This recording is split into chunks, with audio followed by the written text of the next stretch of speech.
आज आपण आळंदी या ठिकाणी स्वामींच्या मंदिराच्या पाठीमागे बरेच दिवस झाले बिबट्या वास्तव्याला असल्याचं कळाल्यानंतर या ठिकाणी वन विभागाचे अधिकारी आलेत आणि त्यांनी दिलेले नियम आणि नियमावली समाजासाठी अतिमहत्त्वपूर्ण आहे। कारण या ठिकाणी जी परिस्थिती आहे ही भयभीत वातावरणाची निर्मिती झाल्यामुळं याला जागृती अतिमहत्त्वाची आहे। त्या दृष्टिकोनानं आपण या ठिकाणी वन अधिकारी आलेले आहेत। आता वन अधिकारी यांनाच आपण भेटणार आहोत। नमस्कार साहेब। मला सांगा, या ठिकाणी बिबट्याचं जे वावर आहे हा बरेच दिवस झाले आहे, तर या बाबतीत नागरिकांनी कुठल्या प्रकारची काळजी घेणे नितांत गरजेचे आहे? सर्वप्रथम माझं आळंदीतल्या सर्व नागरिकांना विनंती आहे की ह्या परिसरात जो बिबट्याचा वावर तुम्हाला आढळून येतोय, तुम्हाला सगळ्यांना विनंती की तुम्ही सर्वप्रथम घाबरून जाऊ नका। दुसरं म्हणजे लहान मुलांची काळजी घ्या। कोणी घराच्या बाहेर अंधार पडताना एकट्याने घराच्या बाहेर पडू नये आणि जर अति महत्त्वाचं काम असेल आणि घराच्या बाहेर पडत असेल तर त्यांनी एकट्याने हातात मोबाईलची बॅटरी किंवा मोबाईलमध्ये गाणी लावून घरात बडबड करत बाहेर पडा। बिबट्या सहसा प्राणी हल्ला करणार नाही, परंतु आपण आपल्या जीवाचीच तुम्ही स्वतः काळजी घ्या। घराच्या सभोवती थोडासा तीव्र प्रकाश असेल अशा मोठ्या मोठ्या लाईट्स लावा आणि घरातून बाहेर पडताना एकट्याने बाहेर पडूच नका आणि लहान मुलांना शक्यतो अंधाराचं बाहेर पाठवूच नका। या ठिकाणी डॉक्टर पण आलेले आहेत। डॉक्टर साहेब नमस्कार। या ठिकाणी नागरिकांनी आरोग्याच्या दृष्टिकोनातनं कुठली काळजी घ्यावी या परिस्थितीमध्ये?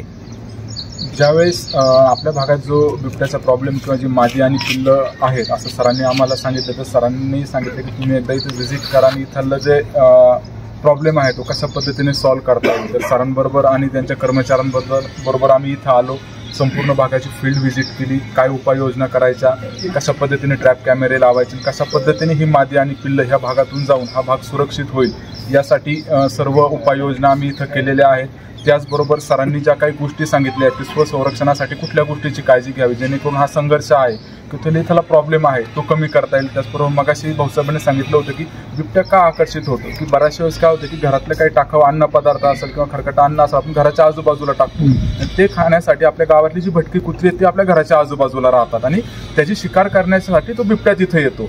जर आपण घरातले जे टाकावं अन्नपदार्थ आहे ते डस्टबिनमध्ये टाकले किंवा बाहेर नाही टाकलं तर कुत्री तिथे येणार नाही आणि संघर्ष तिथे होणार नाही। त्याचबरोबर इथं भरपूर वारकरी संस्था आहेत, त्यांची मुलं आहेत छोटी, ती वेगवेगळ्या क्लासेसला जातात किंवा सकाळी मंदिरात जातात, तर त्यांनी ग्रुपने जावं जेणेकरून जो संघर्ष आहे तो आपल्याला कमी करता येईल।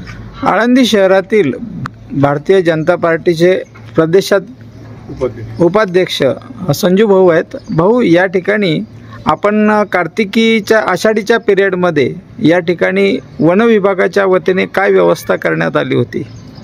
आपण कार्तिकीच्या वेळेला ज्या आपल्या कार्तिकीच्या तयारीच्या ज्या बैठका असतात, ज्या विभागीय आयुक्तांच्या अध्यक्षतेखाली असतात, काही पालकमंत्र्यांच्या अध्यक्षतेखाली असतात, त्याच्यामध्ये हा विषय उपस्थित आपण केला होता। अशा अशा पद्धतीचा बिबट्या या भागामध्ये आहे। तर त्यावेळेस शासनाने वन खात्याला सूचना दिल्याप्रमाणे वन खात्याचे अधिकारी कर्मचारी यांनी सहयोगाने खूप चांगलं या ठिकाणी काम केलं की त्यावेळेस वारकरी असंख्य असतात आणि वारकरी मंडळी त्यावेळेस कुठं कोण खाली झोपतोय, कोण रस्त्यावर झोपतोय, कुठं दरवाजाच्या कोपऱ्यावर झोपतोय।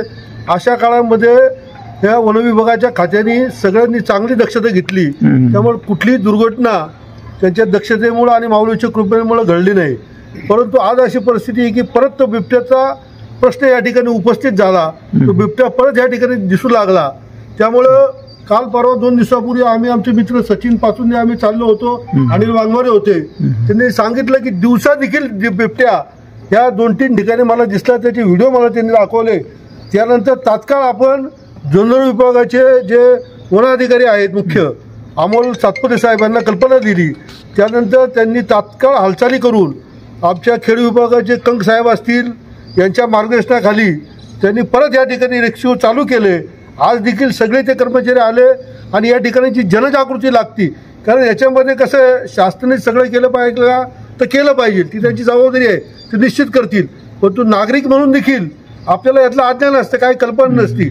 आज आमचे कर्मचारी आहेत वन विभागाचे, काय आमचं पगडे, खूप सुंदर त्यांनी सूचना या ठिकाणी केली की जी आपल्या कल्पना पण डोक्यामध्ये येत नाही की आपण आपलं खरकट रस्त्यावर टाकतो आणि रस्त्यावर टाकल्यानंतर तिथं ते कुत्रं त्याला खाद्य म्हणतो खायला येतं आणि त्या कुत्र्याला पकडायला तो बिबटा येऊ शकतो. म्हणजे तुम्हाला केव्हा आणि कशा प्रकारे भेटला आणि केव्हा भेटला, कधी? आता म्हणजे आता 4-5 दिवस झाले. हम्म, मी घरात बाहेर येत होतो. हम्म, गेट खोलल्यानंतर बिबट्या एकदम फास्ट आला जोरात आणि समोर मुंगूस आल्यामुळं मुंगूसवर झडप मारली. नाही तर मला असं वाटलं की माझ्या अटॅक करतो का. हम्म, हम्म, हम्म. याला किती दिवस झाले?